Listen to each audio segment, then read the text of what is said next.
Olá a todos, eu sou Alberto Gebabo, infectologista, diretor médico do Hospital Universitário Clementino Fraga Filho, da UFRJ, presidente da Sociedade Brasileira de Infectologia e gerente de relacionamento médico da DASA. A gente vai falar um pouquinho sobre a dengue. Estamos vivendo agora uma epidemia de dengue aqui no Brasil importante e a gente precisa falar um pouquinho sobre a questão do diagnóstico e principalmente do manejo clínico da dengue.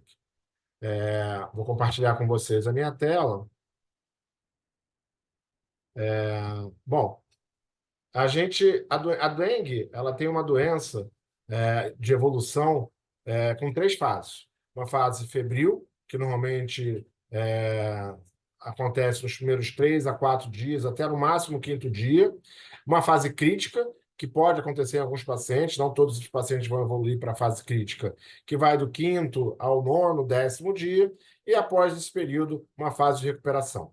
Na fase febril, normalmente eu tenho, né, como característica a febre alta, principalmente. Em termos de manifestação clínica, o mais importante é a desidratação que ocorre com esse paciente. Em termos de laboratórios, a gente normalmente vai ter um hematócrito, um hemograma com hematócrito normal, e uma plaqueta também normal, mas já começando a cair a partir do segundo, terceiro dia. E, em termos de laboratório específico, é a fase virêmica, onde a gente vai ter ali a possibilidade de fazer o diagnóstico, seja pela presença da detecção do antígeno ou através da detecção do material biológico do vírus, do PCR, para o vírus da dengue. Na fase crítica, que acontece normalmente a partir do quinto dia, eu vou ter normalmente uma fase já de defervescência da temperatura, ou seja, esse paciente não vai estar mais febril, mas ele vai evoluir com quadro grave, pode evoluir quadro grave com choque. Esse choque normalmente é hipovolêmico, eventualmente também pode haver sangramento associado e dano orgânico.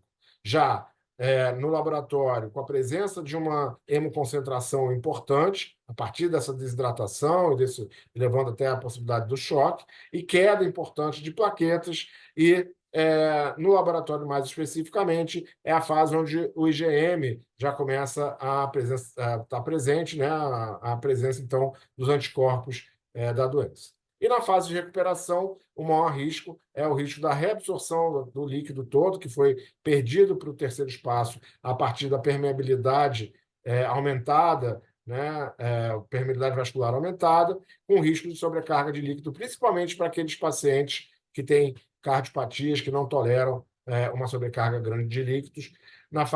Nessa fase, o laboratório já vê um aumento rápido dessas plaquetas voltando à normalidade, a queda do hematócrito, né, de forma rápida também, e a presença, aí sim, muito importante já com uma intensidade grande de marcadores do IgM, tanto da IgG. Então, na fase febril, né, a gente pode ter, na fase inicial da dengue, né, lembrando que a dengue pode ter formas assintomáticas evoluindo até quadros graves, e a evolução, como a gente falou, em 3 fases, classicamente apresentando febre alta, de início abrupto, cefaleia, adinamia, mialgia e dor retroorbitária. O exantema pode estar presente na metade dos casos, normalmente ele acontece lá para o terceiro, quarto dia da doença, quando ele aparece, e outros sintomas podem estar associados, anorexia, náusea, vômitos e diarreia. Além disso, né, a gente pode ter a presença e o surgimento de sinais de alarme a partir do terceiro, variando entre o terceiro e o sétimo dia. Então, relacionados ao aumento da permeabilidade vascular. Os sinais de alarme normalmente são dor abdominal intensa, tanto referida quanto a palpação, essa dor normalmente é contínua, vômitos persistentes, acúmulo de líquido, ascite, derrame pleural, derrame pericárdico, hipotensão postural ou lipotímia, hepatomegalia maior que 2 centímetros com o fígado abaixo do rebordo costal, sangramento de mucosa pode estar presente como um dos sinais de alarme. Então, novamente, né, lembrando que o sangramento não é o único sinal de alarme que a gente deve buscar e procurar, muito pelo contrário, ele é apenas um e não é o mais comum. E letargia e irritabilidade, principalmente nos pacientes mais idosos, né? A letargia pode ser um dos principais sinais de alarme e os outros não estarem presentes. E nas crianças muito novinhas também, tanto letargia quanto irritabilidade são sintomas que eles devem estar alertas. No paciente com dengue grave, né? A dengue grave se caracteriza por choque ou um risco de choque, né? E esse choque sempre vai estar precedido pela presença dos sinais de alarme, por isso eles são tão importantes. Acúmulo de líquido com desconforto respiratório, seja por derrame pleural, ascite, derrame pericárdico, por exemplo. Aumento do hematócrito com concentração, pode estar presente sangramento e, eventualmente, em alguns pacientes, comprometimento de órgãos-alvo, como coração, pulmões, rins, fígado e sistema nervoso central, muitas vezes com falência desses órgãos de forma importante. A gente deve classificar, priorizar o atendimento através de 4 cores, de 4 classificações, da classificação com 4 cores, né, e 4 grupos preconizadas pela Organização Mundial de Saúde e pelo Ministério da Saúde. O paciente do grupo A, que é azul, né, ele vai ter um atendimento conforme a chegada ao local do atendimento. O grupo verde, que é o grupo B, uma prioridade não urgente. O amarelo, que é o grupo C, esse paciente é urgente, deve ser atendido rapidamente, o mais rápido possível. E o paciente do grupo D, que é aquele paciente chocado, grave, vermelho, né, do grupo, da cor vermelha, ele vai estar tendo que ser atendido de forma emergencial, com necessidade de atendimento imediato. Então, vamos ver aqui como é que a gente vai classificar esses pacientes. Então, o paciente com suspeita de dengue, ele vai é, é, é, a gente vai avaliar se ele tem sinais de alarme ou sinal de choque. O paciente com suspeita de dengue é aquele paciente com febre de duração mínima de 7 dias e pelo menos 2 sintomas: cefaleia, dor retroorbitária, exantema, prostração, mialgia ou artralgia, né?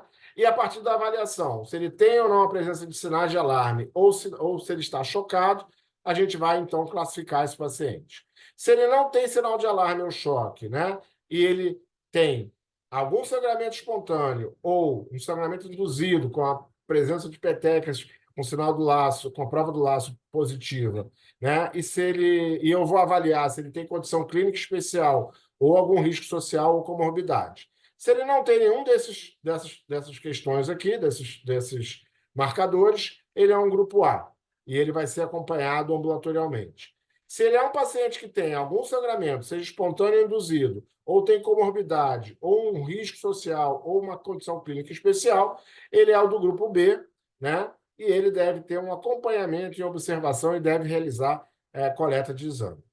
Se ele é um paciente que tem ou sinal de alarme ou sinal de choque, ele passa, então, para ser ou um grupo C, se ele apresenta apenas sinais de alarme, mas ainda não está chocado, e aí esse paciente vai precisar ser internado e acompanhamento em leito de internação por 48 horas ou mais. E se ele chega, obviamente, chocado, é um paciente do grupo D, um paciente vermelho, e que deve ter acompanhamento e internação, idealmente em terapia intensiva. Então, lembrando, né, que o grupo A e o grupo B, eles podem ser acompanhados ambulatorialmente, e o grupo C e o grupo D, eles necessitam de internação. O paciente do grupo A, né, ele é um paciente que tem dengue sem sinais de alarme ou comorbidade, prova do laço negativa. Ele não necessariamente vai precisar fazer um hemograma. Esse hemograma pode ser realizado a critério médico, mas não é obrigatório. E esse paciente vai ter, então, um acompanhamento ambulatorial com uma orientação de uma hidratação oral com 60 ml por quilo dia de hidratação por via oral, sendo que 1/3 dessa hidratação deve ser realizada com sais de reidratação ou com soro caseiro e 2/3 dessa hidratação com outros líquidos, como água, suco, água de coco, mate, ou que o paciente tolere e gosta de utilizar para se hidratar.